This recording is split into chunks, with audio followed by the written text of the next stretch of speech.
Why did that happen? Okay. We're going to go to Exodus, and we're going to kind of take a journey through Exodus in order to understand what's actually going on and why Moses writes this Psalm 90. So if you guys have your Bibles, if you want to open to Exodus chapter 1, we're going to start there.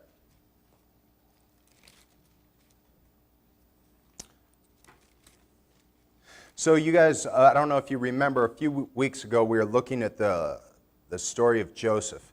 Joseph was this young man that was thrown into the pit by his brothers, sold into slavery. Basically, he was falsely accused of coming on to Potiphar's wife, thrown into prison. He was in prison, and he was interpreted these guys' dreams. They forgot about him. Then they finally brought him back up. He was put in basically second command in Egypt. Then Joseph, during this famine, his brothers come in order to get food. His whole family ends up moving to Egypt, and that's where they stay. But they're in good standing with the ruler, the Pharaoh of Egypt. Then we pick up in Exodus chapter 1, verse 5. It says this: all the descendants of Jacob were 70 persons. Joseph was already in Egypt. Then Joseph died, and all his brothers, and all that generation. But the people of Israel were fruitful and increased greatly. They multiplied and grew exceedingly strong, so that the land was filled with them. So the Israelites, basically before they really became a nation, the descendants of Abraham came in their kind of population explosion. They were doing great. They had very active sex lives, apparently, and they were just exceedingly just growing. Well, then we see the Egyptians' response. In verse 8, it says this: now there rose a new king over Egypt, who did not know Joseph. And he said to his people, behold, the people of Israel are too many and too mighty for us. Come, let us deal shrewdly with them, lest they multiply. And if war breaks out, they join our enemies and fight against us and escape from the land. Therefore they set taskmasters over them to afflict them with heavy burdens. They built for Pharaoh store cities, Pithom and Ramses. But the more they were oppressed, the more they multiplied, and the more they spread abroad. And the Egyptians were in the dread of the people of Israel, so they ruthlessly made the people of Israel work as slaves, and made their lives bitter with hard service in mortar and brick, and in all kinds of work in the field. In all their work, they ruthlessly made them work as slaves. So we see this nation basically be caught and brought into slavery. So God, at this point, he's like, these are my people. This is where the promise of the Messiah is coming forth from. And then we see that he raises up this guy, Moses. He rescues him as a little baby, brings him under Pharaoh's household. He raises him up. Moses knows he's, an Israelite. He ends up killing an Egyptian, going in the desert, coming back. We all know that story. Then we come to Exodus chapter 6. Now this is going to be critical, because this, if you get this, this could possibly change your life. Exodus 6, we're going to start in verse 6. The Lord's talking to Moses, and he says, say therefore to the people of Israel, I am the Lord, and I will bring you out from under the burdens of the Egyptians, and I will deliver you from slavery to them, and I will redeem you with an outstretched arm, and with great acts of judgment. I will take you to be my people, and I will be your God, and you shall know that I am the Lord your God, who has brought you out from under the burdens of the Egyptians. I will bring you into the land that I swore to give Abraham, to Isaac, and to Jacob. I will give it to you for a possession. I am the Lord. So here's actually what's happening. So God, as he's taking care of the Messianic line, sends Moses as his prophet to speak to the people. And he says, look, I'm going to do 4 things for you, and there's a reason that I'm going to do them. He's like, basically, I'm going to deliver you. I'm going to deliver you from slavery, from captivity. I'm going to redeem you. I'm going to take you to be my people. I'm going to become a God of intimacy with you.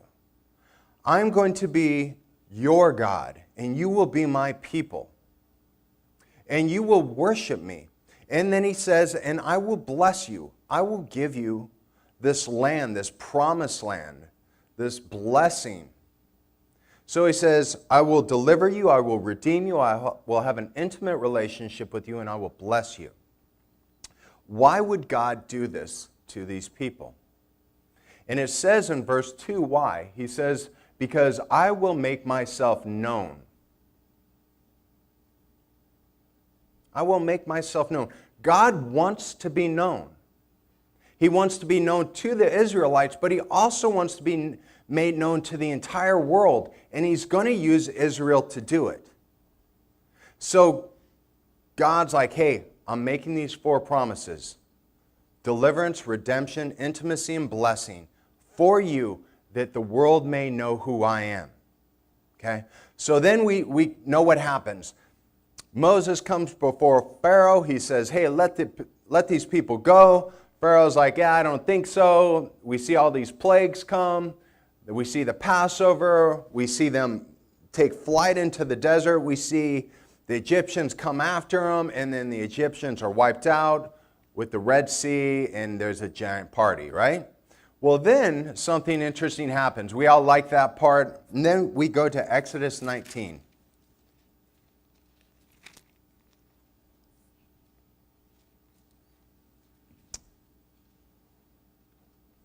Exodus 19. And this is what happens. So God brings them out of Egypt. So we see that he delivers them out of slavery. And then we're going to see some of the other promises start to be fulfilled. And it says on the Exodus 19 verse 1, on the 3rd new moon, or basically after 2 months, after the people of Israel had gone out of the land of Egypt, on that day they came into the wilderness of Sinai. They set out from Rephidim and came into the wilderness of Sinai, and they encamped in the wilderness. There Israel encamped before the mountain, while Moses went up to God. The Lord called to him out of the mountain, saying, thus you shall say to the house of Jacob, and tell the people of Israel, you yourselves have seen what I did to the Egyptians, and how I bore you on eagle's wings and brought you to myself. Now therefore, if you will indeed obey my voice and keep my commandments, you shall be my treasured possession among all people, for all the earth is mine. And you shall be to me a kingdom of priests, a holy nation. These are the words that you shall speak to the people of Israel. So God delivers the people. Then he lays down this covenant. He says to Moses, hey, you're going to be my people, and I will be your God, and you will serve me for the people. You're to impact the entire world by my deliverance and redemption of you. And then what he does is, then he gives them the law. And then he lays out this tabernacle and altar and all these things that will be built. And the people stay there. I don't know if you guys know this, 2 years they were at Mount Sinai. Okay? So he delivers him, he redeems him, he comes into an act and a lifestyle of intimacy. He dwells with them in the tabernacle. Moses comes and he speaks with God face to face. And there's this intimate, beautiful deal going on. He establishes kind of the people as a nation, not just as a people that were set free, but he creates structure and boundaries and how the nation will function and how they will be priests and how they will look and act differently that will speak of God to the entire world. Okay? Then he says, all right, it's been 2 years, now it's time to go. Are you guys ready? Because now I'm going to take you out of this desert land and we are going to march. And we are going to go and you are going to you're going to find your destiny. I am going to take you into the promised land and give you what I've always promised, that the world might see from the blessings that I've given you, the abundance of my love and my grace and my mercy and my power, that the world might see me through you. Okay? So then the people are like, all right, let's go. And so they start to march. Well, it doesn't take too long, and then the people start to whine and complain, and they start getting embittered, and their kind of motivational level starts to just dwindle and drop. And so God does something brilliant. He says, okay, you guys are feeling a little down. Let me sweeten the pot. You don't really know where I'm sending you. You don't know how rich it is. So he says, gather one man from each of the tribes, and we're going to send them into the land so that they can come back and tell you all the great and wonderful things that I have in store for you. And so they gather these 12 men and they send them off into the land. And they go into the land and they come back, and when they come back, they gather pomegranates and all these fruit and beautiful things. And it says, this is kind of crazy, it says they grab a cluster of grapes and they put it on a stick, and it takes 2 men to carry it. That's some big grapes. I don't know about you guys, but I'm like, a cluster of grapes, 2 guys, they were either really scrawny or really big grapes. But anyway, so they go into this land, they come back, and they're like, hey, give us a report. And they're like, oh, the land is amazing. You should see it. It is a land flowing with milk and honey. It's beautiful. It has everything that we could ever need. It's beyond our wildest imagination. However, there's a catch. The men are like giants. And the walls are fortified of the city. There's no way we'll be able to get through and attack these cities. And if we were able to get through the walls, we would run into these giants that would squash us. That's when Caleb and Joseph say this, or Joshua, Caleb and Joshua say this, these men will be like bread to us. I love that. If you ever want to insult somebody, you say, you're like bread to me. I could just eat you like bread. You're so soft. And I don't know. It seemed good. I don't know. I read that and I was like, oh, that's tough. Anyway, so they're like, no, these guys are like bread to us. And the people, then that's where it comes back to this point where they're like, no, we're out of here. We're going back. We're going to figure out a way back through the Red Sea or around. Even we're going to risk our lives to go back into slavery. Crazy, right? And then that's when God lays down the gauntlet. For every day that the spies have been gone, you will serve a year wandering in the wilderness. And so he sends them off, but he loves them. He cares for them. Their sandals never wear out. They never go without food until they die. Now, here's the thing. Do you realize why God did that? Because this is going to impact us. See, you go back to the list.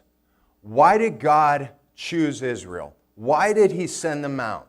It wasn't only that the messianic line that Christ would come through Israel, it was the fact that they were down and out, and God said, I will show the world will know me by my deliverance, my redemption, my intimacy, and my blessing. And what Israel said was, I'll take your deliverance, God. I want to be saved. All day long. Save me, Lord, right? And redeem me, Lord. I want to be your people. I want intimacy. I want to be able to come face to face with God. I want that. Yeah, we're down with that, God. But the courage to walk into the blessings that God had for them, that's where they became cowards. And see, that's where I look at us. And I go, are we that much different?